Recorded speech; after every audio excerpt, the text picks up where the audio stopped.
All three works are addressing archetypes and power. There are different scenarios that each figure encounters. They deal with these intrusions in different ways. With, say, the oyster, the creator archetype, there is a parasite. She decides to merge with it and own it in a way where she assumes the power by dominating it and turning it into something beautiful. That's the pearl. Their inception's sort of grotesque. A lot of times a parasite invades the mollusk and its response is to secrete a nacre enzyme that encases it and turns it into this calcified prison. The second piece that I visit is the dimwit, where our figure is confronted with an unwelcomed advance from just a generic male figure. It's the theme of the male gaze and a rejection of that.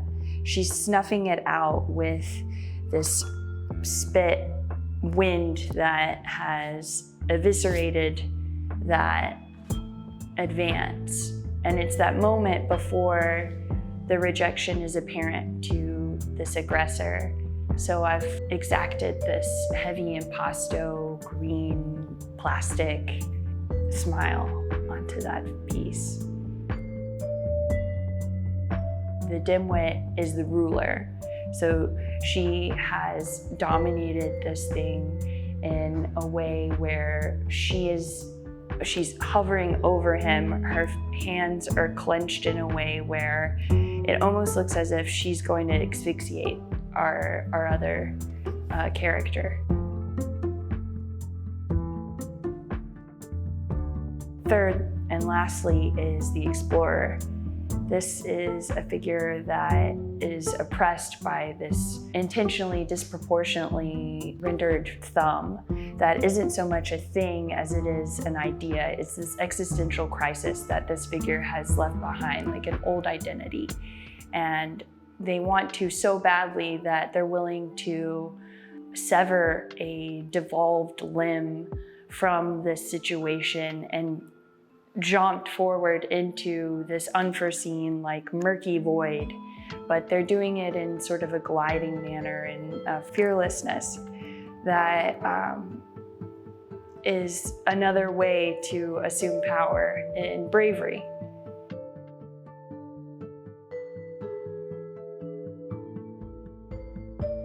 The common theme that runs through all three of them is attaining a power that you encounter through adversity.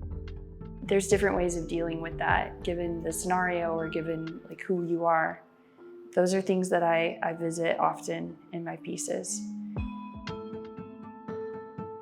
Mark making is important to me because this reckless, like abandoned and aggressive, almost sort of pissed off way of like painting in itself is sort of a declaration of this devil-may-care attitude and this like attainment of your strength.